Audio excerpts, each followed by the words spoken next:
우리나라는 지금 핵무기나 미사일 개발에 대한 박원 전략으로 사드를 배치하겠다는 결정을 내림으로 인해서 매우 시끄럽습니다. 국내뿐만 아니라 중국과 러시아와의 관계에서도 불편한 관계가 계속되고 있죠. 사드라는 것은 적국이 미사일을 발사했을 때에 그 미사일을 고도에서 높은 곳에서 적외선 탐지기를 이용해서 탐색하고 또 추격해서 미리 격추시키는 그런 미사일 방어 체계입니다. 미국이 이것을 한국에 배치하고자 하는 이유는 북한뿐만 아니라 사드의 그 영향력이 러시아와 중국에까지 이르기 때문입니다. 북한만 아니라 러시아와 중국까지 견제하자는 그런 의도가 본인들은 없다고 하지만 없을 리는 없을 겁니다. 그래서 러시아와 중국에서 우리나라에 사드 배치하는 것을 크게 반대하면서 외교적인 문제를 삼고 있습니다. 또한 일본은 계속 독도를 자기들의 땅이라고 지금도 우기고 있고, 중국은 남중국해에 인공섬을 만들어서 자기들의 땅이라고 주장하면서 주변국들과 마찰을 지금도 일으키고 있습니다. 또 일본과 중국은 일본이 센카쿠 열도를 국유화함으로 통해서 그 땅을 두고 또 중국과 일본이 지금 영토 분쟁을 하고 있죠. 영토 분쟁이라는 것은 역사 가운데서 늘 있어 왔습니다. 오늘 본문에도 보면 당시에 중동 지역의 나라들이 서로 땅을 두고서 분쟁을 하고 있는 중에 이스라엘 나라의 다윗 왕이 그 모든 전쟁을 다 평정한 내용입니다. 다윗 왕이 주변 여러 나라들과의 싸움에서 승리를 해서 영토를 크게 확장시킨 내용이 기록되어져 있습니다. 다윗이 정복했던 나라는 1절에 보시면 블레셋을 비롯하여서 2절에 모압과 3절에 소바, 5절에 보면 아람, 9절에 하맛, 12절에 암몬, 그리고 12절에 아말렉, 13절에 에돔 나라들입니다. 이 나라들은 모두가 이스라엘 주변에 있는 나라들인데, 동쪽에 있는 나라들이 많고 또 남쪽에 있는 나라들, 서쪽은 지중해니까 없고요, 북쪽에 있는 나라들, 이런 나라들을 다 정복을 해서 영토를 가장 크게 확장을 해 나가고 있습니다. 이 나라들 가운데는 블레셋처럼 과거로부터 끈질기게 이스라엘을 괴롭혔던 나라도 있었고, 아람 나라처럼 무역을 할 수 있는 이 무역로를 대로를 막고 있는 나라도 있었습니다. 그래서 이런 나라들을 정복함으로 인하여서 이스라엘은 무역의 통로를 열고 그로 인해서 경제적인 많은 부까지도 얻게 되어졌습니다. 그러나 다윗의 이러한 영토 확장에 눈에 보이는 이득 이외에 오늘 본문은 영적인 면에서 매우 중요한 의미가 있습니다. 즉 다윗의 영토 확장은 창세기 15장 18절에서 하나님께서 아브라함에게 큰 강 유브라데까지 너의 자손에게 주겠다라는 그 하나님의 약속하신 바가 있는데, 그 약속이 드디어 이 다윗 때에 와서 성취되어집니다. 그것이 오늘 8장의 내용이에요. 또한 사무엘하 7장 9절에 보시면 땅에서 위대한 자들의 이름같이 너의 이름을 위대하게 만들어 주리라 라는 다윗을 향한 그 하나님의 약속이 오늘 본문 8장 가운데서 성취되어집니다. 이러한 하나님의 약속의 성취를 8장을 통해서 보면서 우리는 약속을 반드시 지키시는 신실하신 하나님을 바라보게 됩니다. 하나님께서 약속하신 대로 다윗은 3절 말씀처럼 유브라데 강까지 정복을 합니다. 그 지역까지 정복을 합니다. 그리고 18절의 말씀처럼 다윗의 명성은 크게 뜰치게 되어져서 땅에서 위대한 이름을 남기게 되었습니다. 결국 본문에 기록된 이 다윗의 영토 확장은 단순한 영토 확장이 아니라 하나님의 약속의 성취의 결과물 드립니다. 그러므로 우리는 이 다윗의 영토 확장이라는 본문의 말씀을 보면서 하나님께서 약속하신 것은 반드시 지키신다라는 하나님의 신실하심을 볼 수 있어야 하고 믿을 수 있어야 합니다. 그리고 본문에 기록된 다윗의 영토 확장은 또 다른 면에서 이 땅에 이루어 가시는 하나님 나라의 확장을 보여줍니다. 가나안 땅은 단순히 물리적인 땅이 아니라 하나님께서 이 땅에 하나님의 나라를 이루시겠다는 본보기로 보여주시는 땅입니다. 따라서 가나안 땅은 하나님의 왕되심을 거절하고 하나님의 말씀을 거절하는 사람은 살 수가 없는 땅입니다. 하나님의 나라 천국은 하나님의 다스림을 거부하는 사람이 살 수가 없는 지역인 것처럼 가나안 땅은 하나님의 왕되심을 거절하고 말씀을 거절하면 살 수가 없습니다. 그래서 이스라엘조차도 이후에 하나님의 왕되심을 거절하고 하나님의 말씀에 불순종했을 때에 그 땅에서 쫓겨나서 포로로 잡혀가게 된 겁니다. 그러므로 오늘 본문에 기록된 이 다윗의 영토 확장은 하나님 나라의 확장을 보여줍니다. 그러므로 우리는 이 본문의 말씀을 보면서 지금도 끊임없이 하나님의 나라를 이루어 가시는 그 하나님의 비전을 본문 가운데서 볼 수 있어야 됩니다. 그러나 오늘 이 시간에는 이런 중요한 두 가지 다윗의 영토 확장의 의미를 말씀드리고자 하는 것은 아닙니다. 오늘 이 시간에 본문을 통해서 우리가 기억하고자 하는 것은 외부와의 싸움에서의 승리는 반드시 자기 내부에서 일어나는 자기와의 싸움에서 이긴 결과물이라는 관점에서 오늘 본문을 살펴보기를 원합니다. 다윗이 주변 여러 나라들과의 전쟁에서 승리하여서 영토를 본문에서와 같이 크게 확장할 수 있었던 것은 무엇보다도 자기 내부에서 끊임없이 일어나는 자기와의 싸움에서 먼저 승리할 수 있었기 때문입니다. 사람은 누구나 자기 내면에서 할 것인가 말 것인가, 또한 어떻게 할 것인가에 대한 자기와의 싸움이 아주 다양하게 그리고 끊임없이 벌어지고 있습니다. 아마도 지금 이 시간에도 지난 주간에도 그런 내면의 갈등과 싸움을 계속해 오신 분들이 많이 계실 겁니다. 프랑스의 문호 빅tor 위고는 인간의 싸움에는 세 가지가 있는데, 첫째는 자연과의 싸움이 있고, 다른 인간과의 싸움이 있고, 자기 내면과의 싸움이 있다고 했습니다. 위고는 자기와의 싸움에 대한 대표적인 작품으로 우리가 잘 아는 레미제라블이라는 글을 썼습니다. 이 레미제라블이 영화로도 상영되어서 우리가 익히 잘 알고 있지요. 불쌍한 사람들이라는 뜻입니다. 누가 불쌍한 사람입니까? 이 레미제라블의 주인공인 장발장이 불쌍한 사람이 아니라 마지막에 센 강에 자기의 몸을 던져서 자살한 아주 냉혹한 형사였던 자베르라는 사람이 불쌍한 사람입니다. 왜냐하면 많은 우여곡절을 겪었지만 장발장은 자기와의 싸움에서 이겼습니다. 하지만 자베르는 자기와의 싸움에서 졌기 때문이에요.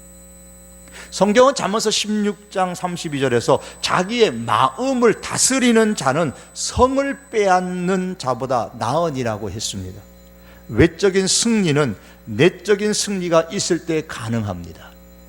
우리는 이 시간에 본문을 통해서 다윗이 자기 내면에서 어떤 종류의 자기와의 싸움에서 이겼는지를 살펴보면서 하나님께서 주시는 은혜들을 이 시간 함께 살피기를 원합니다. 먼저 다윗은 하나님만 의지할 것인가 아닌가의 자기 싸움에서 이겼습니다. 3절과 4절의 말씀 보십니다. 루옵의 아들 소바왕 하다데셀이 자기 권세를 회복하려고 유브라데 강으로 갈 때에 다윗이 그를 쳐서 그에게서 마병 1700명과 보병 2만 명을 사로잡고 병거 100대의 말만 남기고 다윗이 그 외의 병거의 말은 다 발에 힘줄을 끊었더니 그랬어요. 이 말씀에서 주목할 말씀은 다윗이 전쟁에서 노획한 말 중에서 병거 100대만 이끌 말을 남겨두고 나머지의 말의 발의 힘줄을 끊었다라는 것입니다. 말의 발 힘줄을 끊으면 어떻게 됩니까? 그 말은 더 이상 효용 가치가 없습니다. 말고기로 쓸 수 있을는지는 모르지만은 이용 가치는 없습니다. 전쟁에서 당시에 가장 유용했던 것 중에 하나가 이 말이고, 그 말의 가치를 잃어버린다는 것은 전투력을 상실한다는 것을 의미합니다. 그런데 이 말의 발을 왜 끊었을까요? 말이 많으면 많을수록 보다 많은 병거를 이끌 수가 있을 것이고 그만큼 전쟁에서 승리하는데 유리할 텐데 왜 말의 발 힘줄을 끊어버렸을까라는 거예요. 다윗이 땅을 정복하는 이 시기에 남긴 시편 가운데 시편 20편이 있습니다.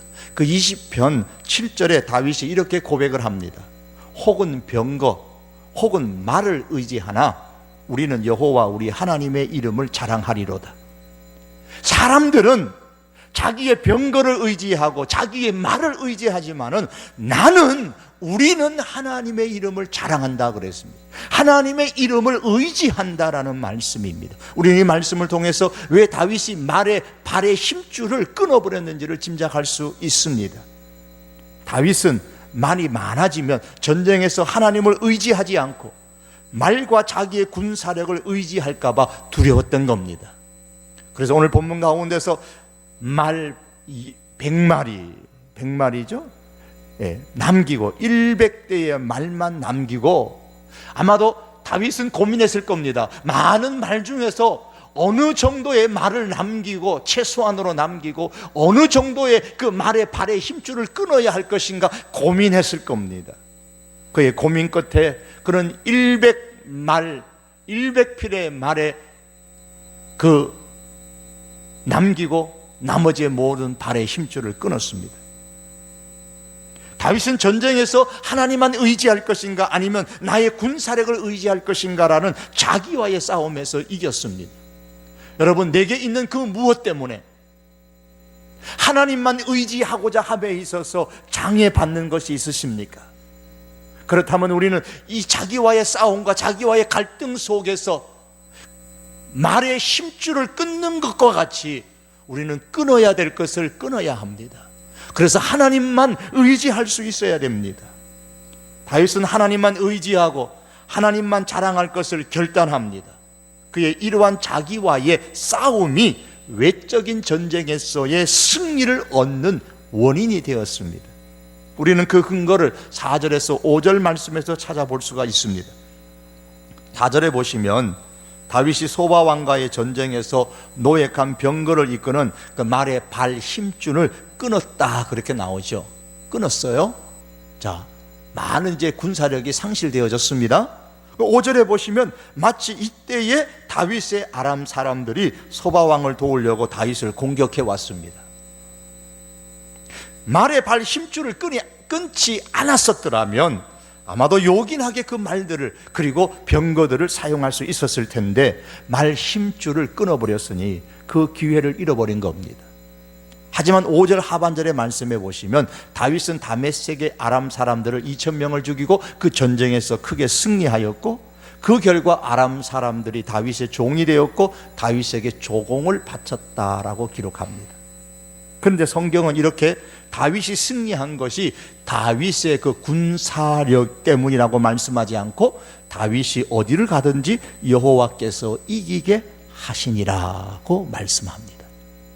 즉 다윗의 군사력이 아니라 하나님께서 이기게 하셨다라는 말씀입니다. 강력한 군사력이 전쟁의 승리의 원인이 아니라 하나님만 의지하는 것이 전쟁의 승리의 원인이었습니다. 그러기에 다윗은 전쟁을 승리하게 하신 하나님만을 자랑할 수 있었습니다. 사랑하는 성도 여러분, 하나님만을 의지할 것인가 아닌가? 이 자기와의 싸움에서 갈등하고 고민하고 있지 않습니까? 하나님만 의지할 것인가 아니면 내가 참 귀하다고 여기는 현대의 많은 사람들이 중요한 것이라고 여기는 그것을 더 의지할 것인가? 무엇을 더 의지할 것인가에 내 내면의 싸움 속에서 우리가 승리할 수 있기를 바랍니다. 독일의 파울 게르하르트라는 목사님이 계셨습니다.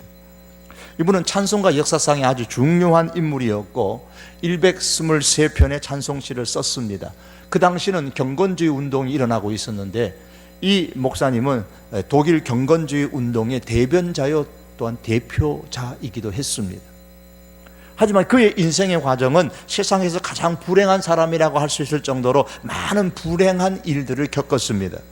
유럽에 불어닥쳤던 30년 전쟁 때문에 12살 때의 아버지를 잃었고 14살 때의 어머니를 잃었습니다. 고아로 자라나면서 그런 신학교에 갔습니다. 그러나 학비가 없어가지고 너무 가난해서 신학교를 졸업하는데 14년이 걸렸습니다. 44살에 한 시골 교회에 담임 목사로 부임했습니다. 그런데 그때에 패스트가 그 지역을 강타합니다. 이 패스트로 말미암아서 사랑하는 아내를 잃어버리고 5명의 자녀 중에서 4명의 자녀를 또 잃었습니다. 이 게르하트의 삶은 온통 고통과 슬픔으로 뒤덮였습니다. 그런데 놀라운 것은 이 게르하트는 그런 상황 가운데서 하나님만 의지했습니다. 오히려 고통의 순간마다 그는 신앙의 시를 쓰면서 마음을 다스렸고 그것을 믿음으로 승화시켰습니다. 그는 고백하기를 고통과 슬픔이 나를 하나님의 곁으로 더 가까이 인도한다. 시련을 통해서 나는 하나님의 크신 사랑을 더 확인한다라고 고백하면서 더 하나님을 의지하며 찬송시를 썼습니다. 비록 그의 삶에 많은 불행한 일들이 있었지만 그는 끝까지 하나님만을 의지할 것인가 아닌가 자기와의 그 싸움에서 승리했습니다. 그래서 많은 사람들에게 힘을 주고 용기를 주고 살맛나게 만드는 그런 목회의 사역을 감당할 수 있었습니다. 전쟁에서 승리하는 것과 같이 인생에 있어서 승리할 뿐만 아니라 불행한 일을 당하는 삶의 순간 속에서도 우리가 늘 결단을 내려야 됩니다. 성공의 순간에도 하나님만 의지할 것인가 아닌가, 실패와 아픔과 불행의 순간에도 내가 하나님만 의지할 것인가 아닌가, 이러한 자기와의 싸움에서 하나님만 의지하리라는 결단을 하고 실천할 수 있는 우리 믿음의 식구들이 될 수 있기를 원합니다. 그것이 다윗의 외적인 승리의 중요한 요인이 되었습니다. 또한 다윗은 하나님의 은혜를 기억할 것인가 말 것인가의 자기 싸움에서 이겼습니다. 다윗이 왕이 되어서 법궤를 예루살렘으로 옮기는 후에 이제 하나님의 법궤를 둘 성전을 지어야 되겠다고 했을 때에 하나님께서 그것을 거절하시면서 그런 마음을 가진 다윗을 기뻐하시고 축복을 약속하셨습니다. 하나님께서 다윗과 그의 집에 복을 주시겠다고 약속하셨을 때 다윗의 반응이 어떠했냐면, 다윗은 사무엘하 7장 28절과 9절에서 특별히 29절 마지막 말씀에 보면 주 여호와께서 말씀하셨사오니 주의 종의 집이 영원히 복을 받게 하옵소서 그랬습니다. 다윗은 하나님께서 자기에게 복을 주시겠다고 하신 약속의 말씀이 진짜라는 걸 믿었습니다. 그리고 그 하나님께서 말씀하셨으니 그 말씀대로 나의 집이 영원히 복을 받게 해달라고 기도했습니다. 다윗의 기도대로 하나님께서 복을 주셨습니다. 다윗은 전쟁에서의 승리를 하나님의 은혜로 여겼습니다. 그래서 그는 전쟁에서 얻은 노획물과 조공들을 하나님 앞에 드립니다. 다윗은 이전에도 하나님의 은혜를 기억하는 사람이었습니다. 사무엘하 7장 말씀의 18절에 보면 그는 이렇게 고백합니다. 여호와 앞에 들어가 앉아서 이르되 주 여호와여 나는 누구이오며 내 집은 무엇이기에 나를 여기까지 이르게 하셨나이까. 목동에 불과한 내가 도대체 누구기에, 하나님 앞에서 도대체 내가 누구기에, 우리 집이 도대체 어떤 집이기에 하나님께서 나와 우리 집에 이렇게 크신 은혜를 베풀어 주십니까? 다윗은 하나님의 은혜를 기억할 줄 알았습니다. 오늘 본문 사무엘하 8장 11절과 12절에도 동일하게 하나님의 은혜를 기억하며 11절에 보면 다윗 왕이 그것도 여호와께 드리되 그가 정복한 모든 나라에서 얻은 은금 곧 아람과 모압과 암몬 자손과 블레셋 사람과 아말렉에서 얻은 것들과 소바 왕 르홉의 아들 하닷에셀에게서 노력한 것과 같이 드리니라. 다윗은 아람과 모압과 암몬, 블레셋, 아말렉, 소박 땅, 그 당시에 그 전체 주변의 땅을 통일해 가는 과정 속에 거기서 얻은 노획물과 조공들을 하나님께 드렸습니다. 이것은 다윗이 하나님의 은혜를 기억했다라는 증거입니다. 여러분, 많은 것을 얻었다고 해서 다 하나님의 은혜를 기억하는 건 아닙니다. 크게 성공한 사람이라고 해서 하나님의 은혜를 기억하는 것은 아닙니다. 사울 왕은 아말렉과의 전쟁에서 크게 승리했지만은 하나님의 은혜보다도 자기의 기념비를 세우는데 바빴습니다. 사울이 갈멜리로 자기를 위하여 기념비를 세우고 발길을 돌려 길갈로 내려갔다고 했습니다. 사무엘하 18장 18절의 말씀에 보면 압살롬이 살았을 때에 자기를 위하여 한 비석을 마련하여 세웠더니 그러므로 자기 이름을 기념하여 그 비석에 이름을 붙였다라고 말씀합니다. 압살롬 역시도 자기의 기념비를 세웠습니다. 사울 왕이나 압살롬이나 아니 수많은 사람들은 하나님의 은혜의 기념비를 세우는 것이 아니라 자기의 기념비를 세우는 데 더 관심이 있습니다. 그들은 하나님의 은혜를 기억할 것인가 말 것인가의 자기 싸움에서 실패했습니다. 오후 5시에 온 사람이라는 책이 있습니다. 그 책에 보면 오후 5시에 온 사람을 이렇게 정의했습니다. 자랑할 것이 하나도 없고 부끄러운 것이 더 많은 사람들, 그래서 절망적이지만 절망하면 안 되는 사람, 그가 오후 5시에 온 사람이라는 정의를 내렸습니다. 하루 종일 다른 사람들은 다 불려가서 일터로 갔는데 자기는 불러주는 사람이 없어, 일을 시켜주는 사람이 없어. 이제 마감 시간 1시간이 밖에 남지 않았음에도 불구하고 여전히 기다립니다. 불안합니다. 초조합니다. 집안 식구들의 끼니 걱정하면서 지냅니다. 그래도 아직 1시간 남았다라는 그 꺼져가는 희망을 붙잡고서 버티고 있는데 한 사람이 와서 내 밭에 가서 일하라고 말합니다. 그리고 그거 1시간 남은 시간 일했더니 1시간의 품삯을 준 것이 아니라 하루 동안 일한 만큼의 품삯을 주었습니다. 하루의 품삯을 준 이 사람이 얼마나 감격했겠습니까? 일을 시켜준 것만으로도 은혜죠. 오늘 공치는갑다, 빈손으로 집에 가는갑다 그랬는데 1시간이라도 일을 시켜주었으니 은혜죠.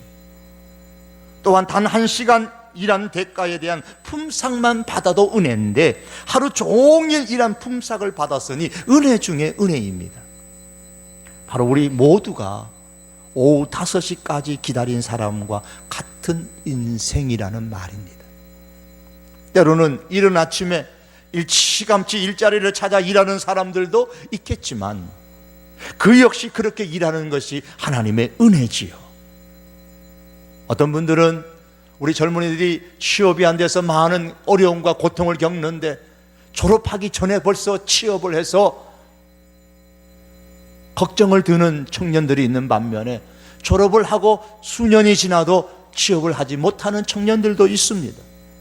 먼저 취업하는 것도 하나님의 은혜요, 나중에 취업하는 것도 하나님의 은혜입니다. 하지만 은혜를 은혜로 느끼지 못하는 사람들이 있습니다. 내게 일자리를 일찍 준 것은, 내가 일자리를 빨리 얻은 것은 그것은 내 능력이 탁월하기 때문에 일찍 일자리를 얻은 것이라고 생각한다면 그것은 은혜를 모르는 것입니다. 이런 사람들은 은혜를 기억할 것인가 말 것인가의 자기 싸움에서 실패한 사람들입니다.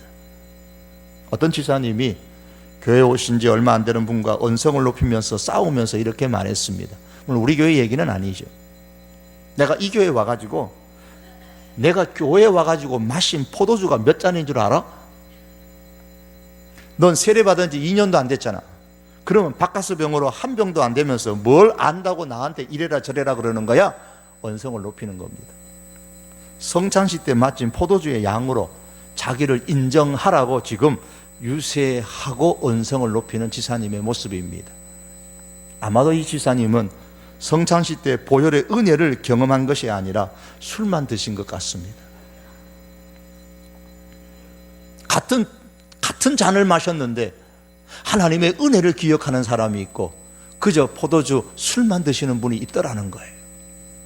사랑하는 성도 여러분, 우리들의 삶에서 은혜의 기억은 사라지고 내 수고에 대한 기억만이 마음에 생생하게 남아있다면 우리는 자기와의 내면의 싸움에서 지는 것입니다.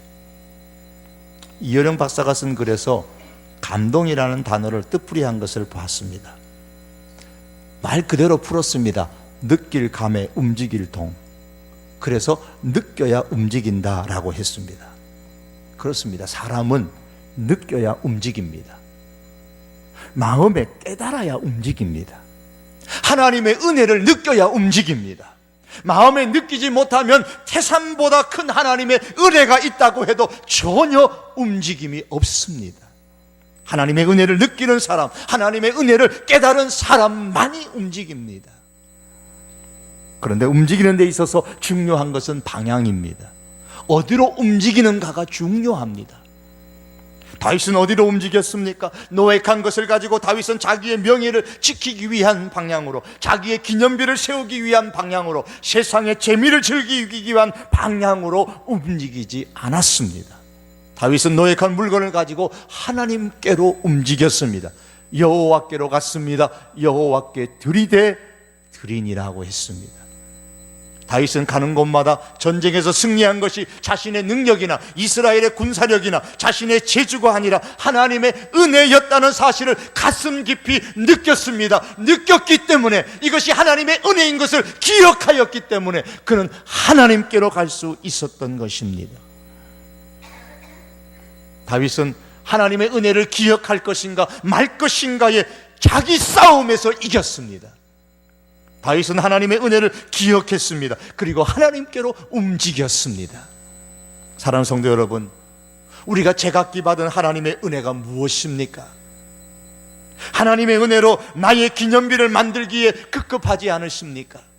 하나님이 주신 은혜로 내 명예를 세우고 내 힘을 키우고 세상의 것을 즐기는 방향으로 움직이고 있지는 않으십니까?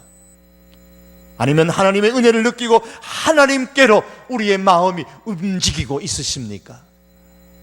하나님의 은혜를 기억하고 하나님께로 내 마음이 움직이고 내 손이 움직이고 내 발이 움직이고 내 몸이 움직이고 내 삶이 움직이는 저와 여러분들의 인생이 될 수 있기를 바랍니다. 말씀을 맺겠습니다. 외적인 승리는 내적인 자기 승리에서 비롯되는 것입니다. 하나님만 의지할 것인가 세상의 것도 의지할 것인가의 이 내면적인 자기 싸움에서 하나님만 의지하기로 결단하고 행동하는 사람에게 하나님은 승리하는 기쁨을 주십니다. 하나님의 은혜를 기억할 것인가 자기의 수고만을 기억할 것인가의 이 내면적인 자기 싸움에서 하나님의 은혜를 기억하고 하나님께로 움직이는 사람에게 하나님은 승리의 경험을 주십니다. 다윗이 하나님의 은혜를 기억하고 하나님께로 움직였더니 오늘 14절 끝은 역시 이렇게 말씀합니다. 다윗이 어디로 가든지 여호와께서 이기게 하셨더라. 사랑하는 성도 여러분, 우리들에게 이런 자기 내면의 싸움에, 영적 싸움에서 승리하는 경험들이 있기를 바랍니다. 하나님만 의지할 것인가 아니면 세상의 사람이 중요하다고 생각하는 그 무엇을 더 의지할 것인가? 하나님께서 주신 그 은혜를 기억할 것인가 아니면 그것은 우연이라고 치부해버리고 내 능력이라고 치부해버리고 하나님의 은혜를 잊어버리고 나의 기념비만을 세울 것인가? 이 내면의 갈등, 이 내면의 싸움 속에서 나와의 이 싸움에서 승리함으로 통하여 하나님의 은혜를 기억하고 하나님만 의지하는 이 승리의 경험이 하나 둘씩 계속해서 우리의 삶 속에 축적되어져 갈 수 있기를 주님의 이름으로 축복합니다. 기도하시겠습니다. 하나님 아버지,